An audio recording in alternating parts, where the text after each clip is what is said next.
Hello, it is 9 p.m. in RTD. It's time to English New Edition for tonight's headlines. So we have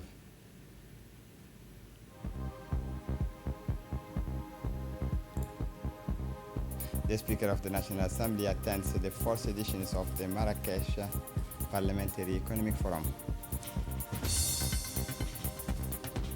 For the international scene, Pakistan attempts to revive negotiations during its Home Minister's visit to Tehran. Welcome to our newsroom. The Speaker of the National Assembly participates in the fourth Parliamentary Economic Forum in Marrakesh. The Speaker of the National Assembly, His Excellency Dileita Mohammed Dileita, is leading a high-level Djiboutian parliamentary delegations at the fourth Parliamentary Economic Forum for the Mediterranean and Gulf regions held on June 19, 2026 in Marrakesh, the Kingdom of Morocco. This participation comes in response to a joint invitation from the House of Councillors of the Kingdom of Morocco and the Parliamentary Assembly of the Mediterranean. The forum brings together parliamentary leaders, decision makers, and economic experts to discuss issues related to international trade, economic development, and regional integration. Held under the high patronage of His Majesty King Mohammed VI, this year's forum marks a significant milestone through its first ever strategic partnership with the parliamentary network of the World Bank and the International Monetary Fund, strengthening its role as a platform for dialogue and cooperation among Mediterranean, Gulf, and African countries. Discussion is focused on ways to facilitate international trade amid global geoeconomic transformation, explore opportunities offered by regional initiatives, particularly the African Continental Free Trade Area, and promote South-South economic cooperation. The forum also honored the Speaker of the Djibouti's National Assembly, who received a commemorative award from the President of the Parliamentary Assembly of the Mediterranean, Mr. Giulio Santemero. On the occasions of the Assembly 20th anniversary, the Djiboutian delegation includes Suleiman Daher Bile, a member of the Assembly, and Bureau Treasurer Aisha Mohammed Abdallah, member of the Committee on Legislation and Public Administration, Mohammed Hassan Farah, member of the Committee on Social Development and Environmental Protection. For his part, the Speaker of the National Assembly, Dileita Mohammed Dileita, delivered a speech highlighting the strategic vision of the President of the Republic, Ismail Omar Guelleh, and the major economic and development transformations achieved by Djibouti since 1999. This includes the development of ports, railway, roads, transport corridors, telecommunications, services, and the digital economy, all of which have strengthened the country's positions as a regional hub for trade and logistics. This participation reflects Djibouti's commitment to strengthening its presence in the International Parliamentary Forum, supporting regional economic integration efforts, and contributing actively to the development of shared visions for sustainable development and cooperation among African and Mediterranean countries. In Baku, the Minister of Finance participated in a roundtable on development challenges and economic resilience. The Minister of Economy and Finance in charge of industry, Ilyas Musa Dawali, participated as a keynote speaker in a roundtable discussion dedicated to the development challenges and economic resilience in the Horn of Africa and the Sahel. The event was organized at the invitations of the Governor of the Islamic Development Bank from Djibouti and Uganda. In his remarks, the minister outlined the key pillar of Djibouti's national strategy aimed at strengthening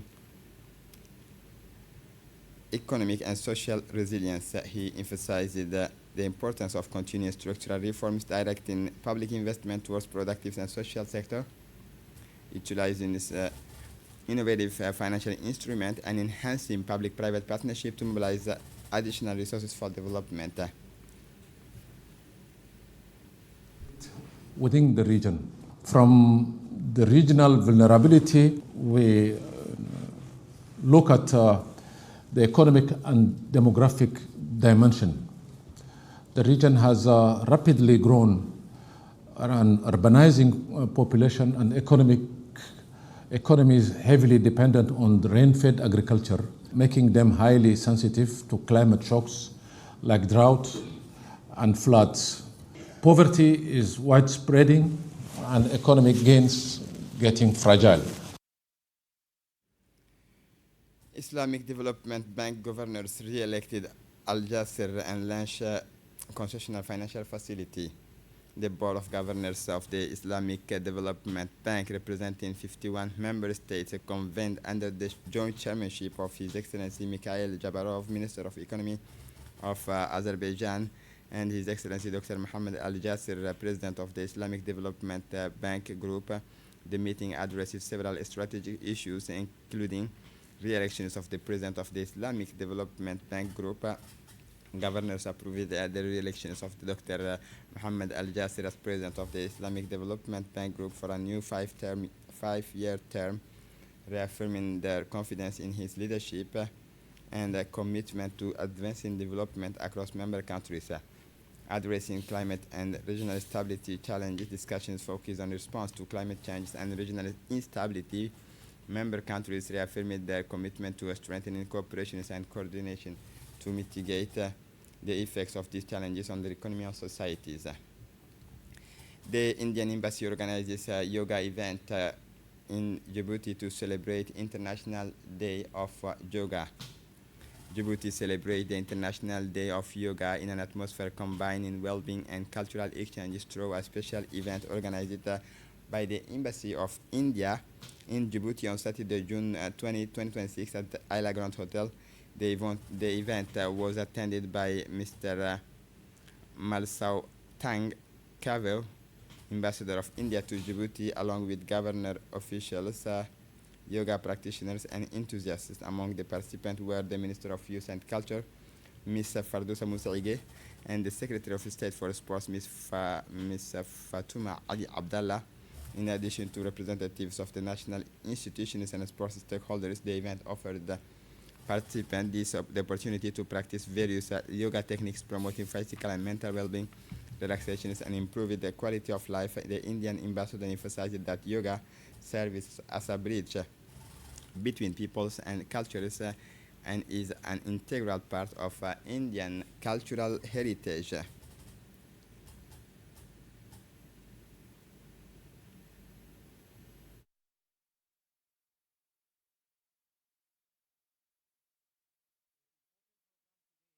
And I'm so thankful to you and your ministry and the sports minister also.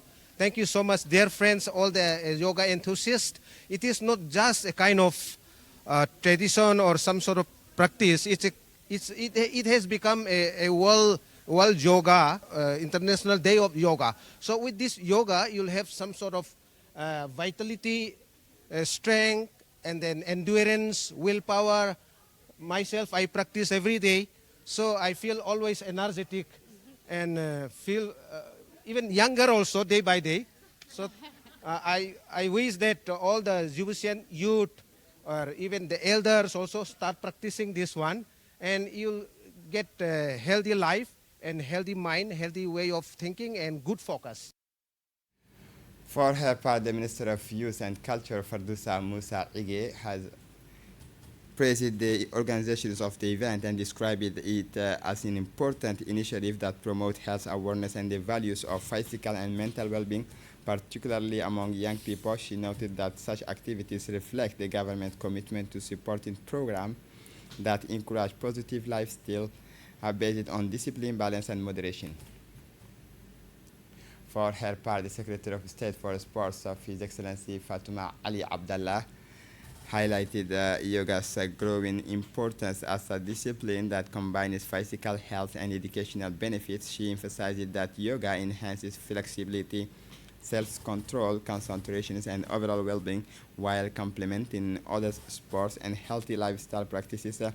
She concluded by reaffirming her ministry's commitment to supporting initiatives that promote sports cultures and improve quality of life for citizens.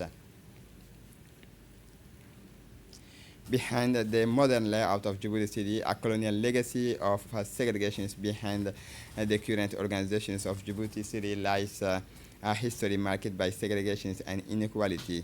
During the colonial period, urban planning was designed primarily to serve the interests of the French administration, creating a clear division between populations. This special report explores how the city developed under a system that separated communities and shaped urban spaces.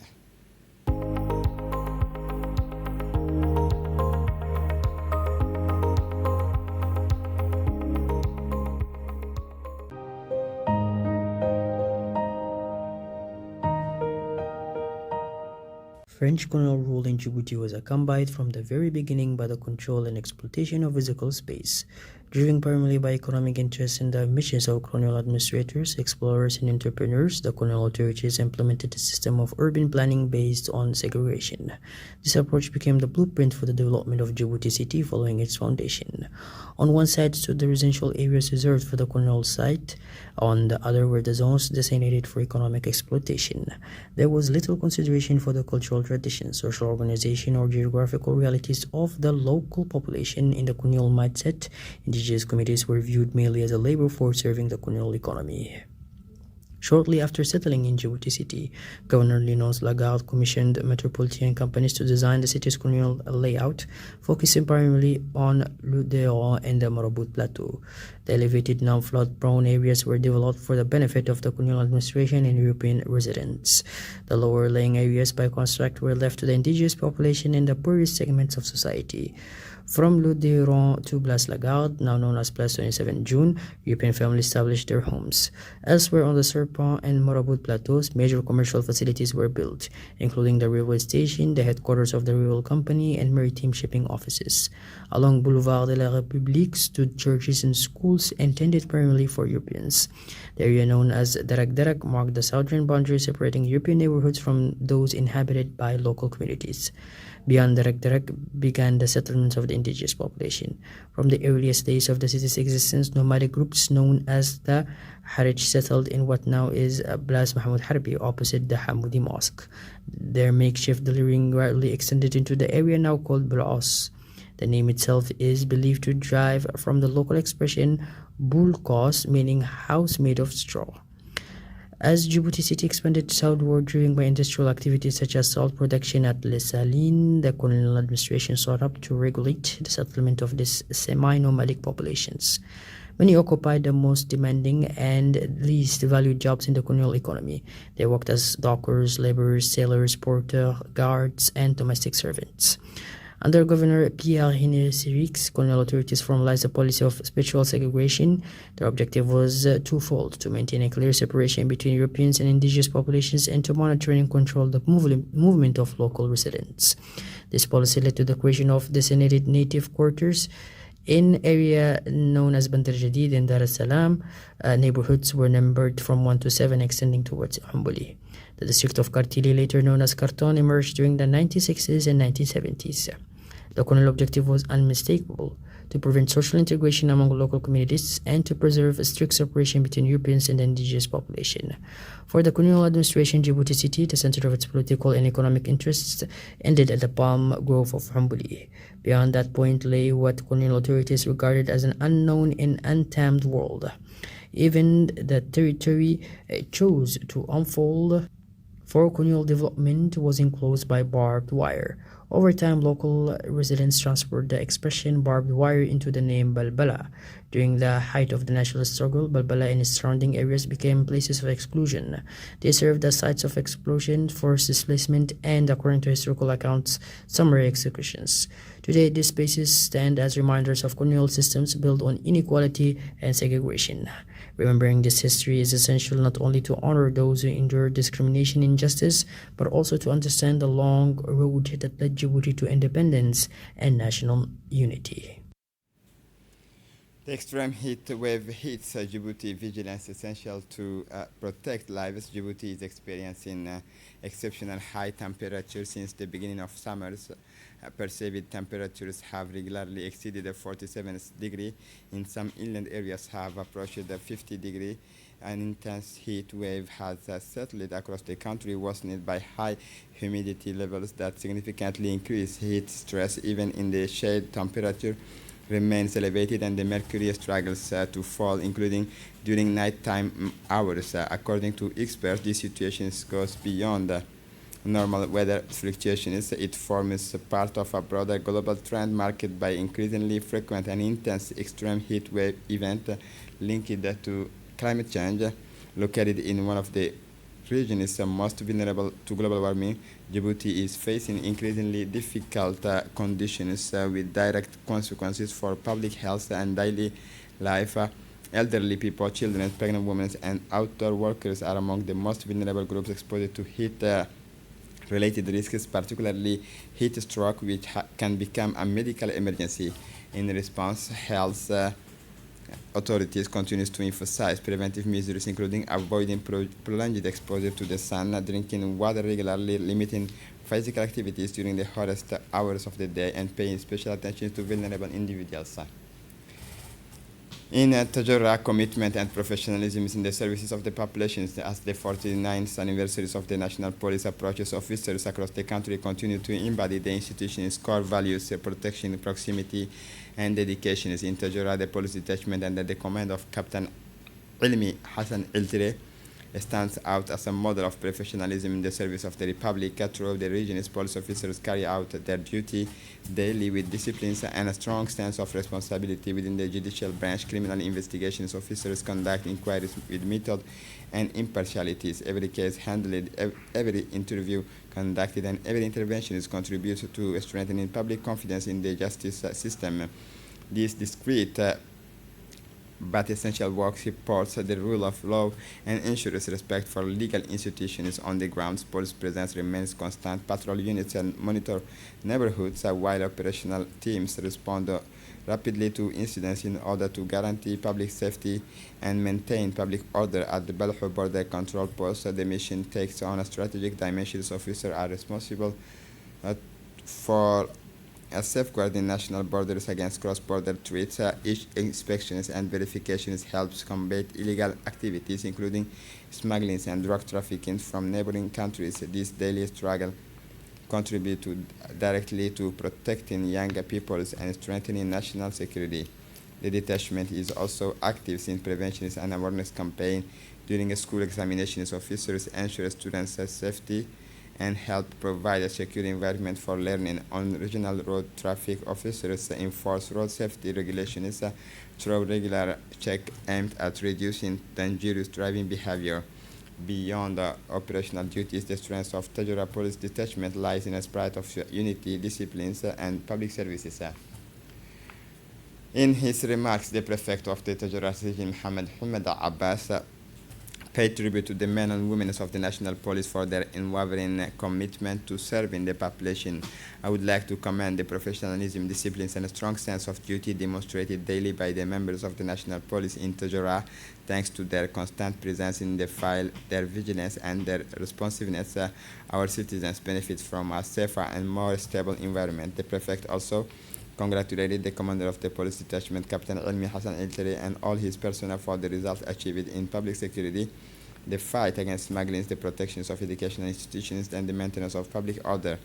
The efforts you make every day, often under difficult conditions and away from public attention, deserve our recognition and gratitude. On behalf of the regional authorities and the entire population of Tajura, I extend my sincere congratulations and encouragement to continue these noble missions in the service of the public and its citizens.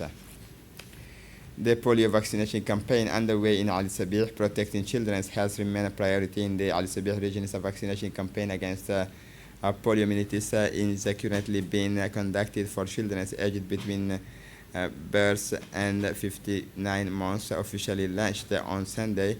The campaign continues with strong mobilizations across Al Sabih and surrounding localities. The launch ceremony was presided over by the second deputy prefect of the region, Omar Idris Suge, in the presence of local authorities, regional councillors, representatives, and health officials. The campaign aims to strengthen children's immunity against polio, a viral disease that can cause irreversible paralysis. Medical teams supported by community health workers are deployed through urban neighborhoods and rural areas to reach all eligible children. Officials praised the commitment of healthcare professionals and encouraged their parents to actively participate in the campaign. They emphasized that the polio vaccine is safe. Djibouti table tennis Cup launched ahead of independence celebrations as the country prepares for National Day celebrations. Sports activity are also taking center stage. The Djiboutian Table Tennis Federation has officially launched the Djibouti Cup at Gouled Stadium, organized under the auspices of the State Secretariat for Sport. The tournament brings together 32 teams in a spirit of competitions and friendship. The opening ceremony was attended by the mayor of the Boulogne, Abdul Qadir Iman Aden and the president of the Djiboutian Table Tennis Federation, Mahmoud Umri. In his speech, Mr. Omri praised the strong participations in the event and thanked the partner institutions, including the State Secretariat for Sports and the Djibouti National Olympic and Sports Committee, for their support.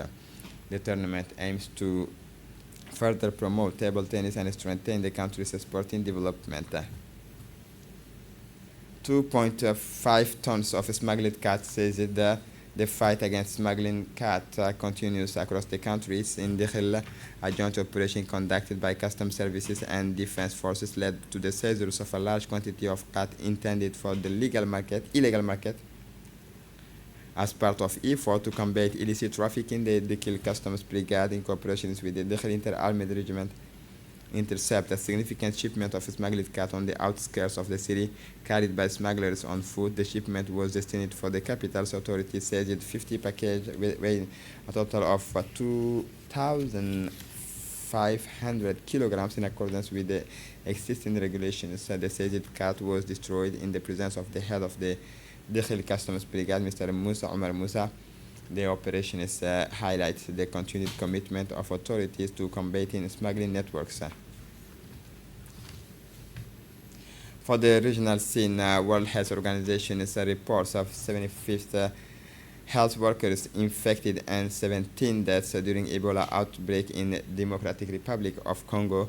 The Ebola outbreak in the Democratic Republic of Congo continues to place enormous pressure on healthcare workers who remain on the front lines of the response.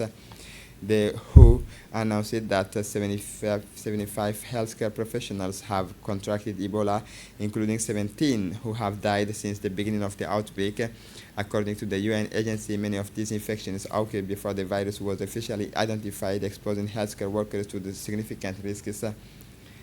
In light of the evolving situation, WHO is calling for stronger surveillance measures, better protections for medical personnel, and intensified public awareness campaign.